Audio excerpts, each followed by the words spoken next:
ये सच है, बस यही एक पल है. पण आजचा माणूस म्हणतोय ओ मला वेळ नाही. 12 तासांचा प्रवास 4 तासावर आला तरी माणूस म्हणतो वेळ नाही.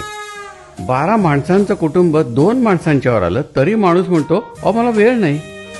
4 आठवड्यांनी मिळणारा निरोप आता 4 सेकंदात मिळतो तरी माणूस म्हणतो मला वेळ नाही. पूर्वी दूरच्या माणसांचा चेहरा बघायला वर्षानुवर्ष लागायची. आज तो सेकंदात दिसतो तरी माणूस म्हणतो मला वेळ नाही. घरात वर खाली जायला लागणारा वेळ आणि श्रम आता लिफ्टनं सेकंदात संपतोय तरी माणूस म्हणतो मला वेळ नाही.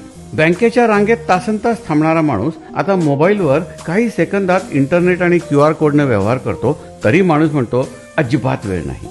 एकेकाळी काही आठवड्यांचा कालावधी लागणाऱ्या आरोग्य तपासण्या आता काही तासात होतात तरी माणूस म्हणतो चल वेळ नाही.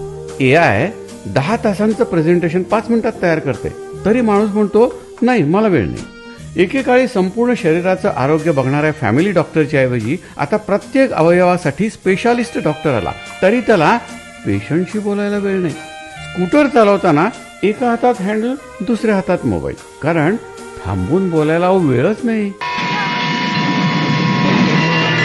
पल दो पल का साथ हमारा, पल दो पल के याराने है, इस मंजिल पर मिलने वाले उस मंजिल पर खो जाने हैं. कार चालवत असताना एका हातात स्टिअरिंग आणि एका हातात मोबाईल ठेवून तो व्हॉट्सअप बघत असतो. अहो कारण वेळ नसतो त्याला. ट्रॅफिक जाम झाला की 2 लेन ओलांडून 3री लेन तयार करून तो पुढे जातो. अहो कारण वेळ नसतो त्याला.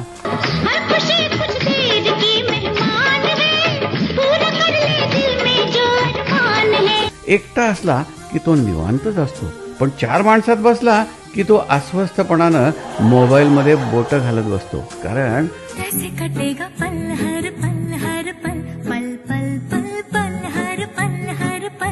हल्ली वक्ते सुद्धा जास्ती झालेत बघा आणि श्रोते दुर्मिळ, कारण श्रोत्यांच्याकडेच वेळ नाही. पुस्तकं वाचायला वेळ नाही, निसर्गात रमायला वेळ नाही, स्तोत्र म्हणायला वेळ नाही. ज्यांनी आपल्या देशाच्या स्वातंत्र्यासाठी सर्वस्वाचा त्याग केला, बलिदान दिलं, त्या देशभक्त क्रांतिकारकांचं स्मरण करायला वेळ नाही. मातृभूमीच्या रक्षणासाठी हुतात्मा झालेल्या भारत मातेच्या वीर जवानांचं स्मरण करायला वेळ नाही.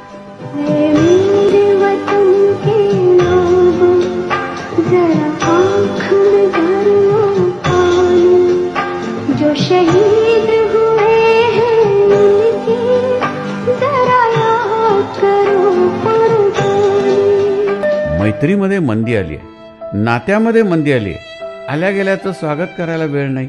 आई वडिलांच्या मित्रमैत्रिणींच्या वाढदिवसा दिवशी त्यांना फोन करायला वेळ नाही. आई वडिलांना भेटायचं जाऊ द्या, त्यांना फोन करायला पण वेळ नाही. इतकंच काय, आई गेल्यानंतर म्हणजे वारल्यानंतर वडिलांचा परदेशी असलेल्या मुलाला फोन जातो, त्यावेळचं संभाषण ऐका. मुलगा म्हणतोय बाबा सध्या एका खूप महत्वाच्या प्रोजेक्टमध्ये मी बिझी आहे. मी अंत्यविधीची सगळी तयारी करून दिली आहे, पण आत्ता आईच्या वेळी येऊ शकत नाही. सॉरी बाबा, सॉरी. पण बाबा तुमच्या वेळी नक्की. मन अक्षरशः मुळापासून हलवून टाकणारा, हेलावून टाकणारा हा संवाद. थोडा अतिरेक वाटेल, पण अशी वेळ आली आहे किंवा भविष्यात येऊ पण शकेल.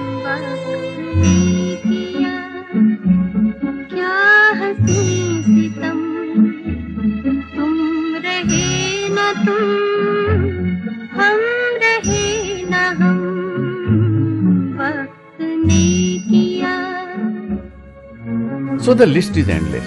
पण 24 तासाचं गणित तर अजून तेवढंच आहे. मग वेळ नाही म्हणणारा माणूस वेळ का मारतोय, कुठं खर्च करतोय?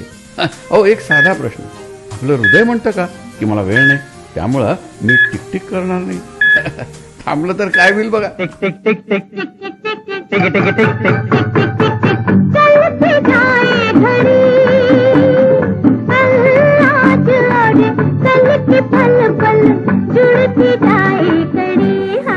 कशामुळे होतं हे सगळं? मला असं वाटतं की हे सगळं जे होतंय ना ते प्रायोरिटी बदलल्यामुळे.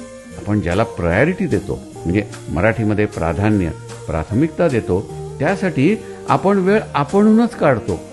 आता बघा, एका बाजूला पूर्वी ज्यांनी आपलं पालन पोषण केलं, ज्यांनी आपल्याला सांभाळलं, मोठं केलं, अशी नाती आता उपयोग नसल्यामुळं प्रायोरिटी या व्याख्येत नाही, त्यांना रोल नाही, त्यांना स्क्रिप्ट नाही. म्हणतात ना, गरज सरो वैद्य मरो. समय की धारा में, समय की धारा में उम्र बह जानी है.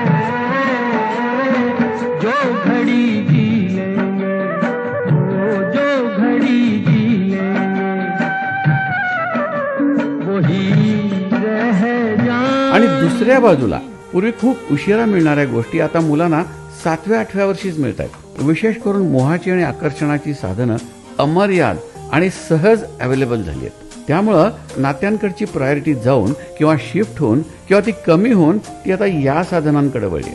करमणूक, प्रसिद्धी, स्टेटस, ॲडिक्शन झाले.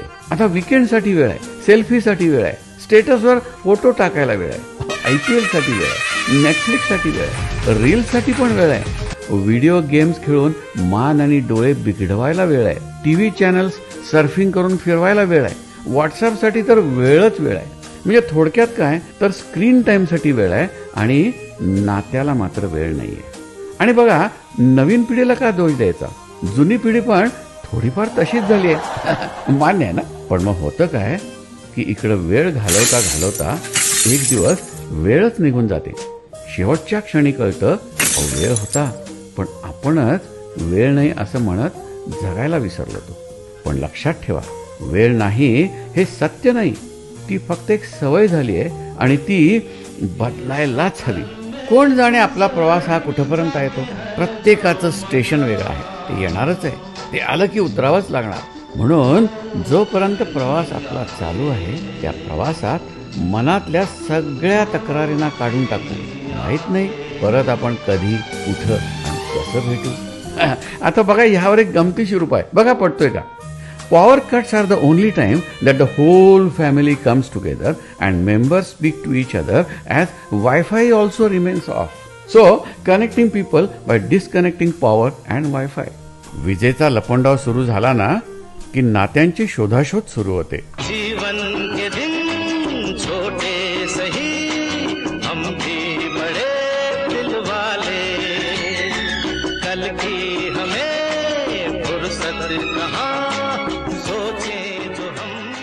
वेळ ही वाळूप्रमाण आहे जी हातातून निसटून जाते. वेळेला पकडून ठेवायचं का निसटू द्यायचं हे आपल्या हातात असते. वेळेचं गणित ज्याला जमलं तो आयुष्यात सर्वात सुखी, समाधानी आणि यशस्वी झालेला असतो.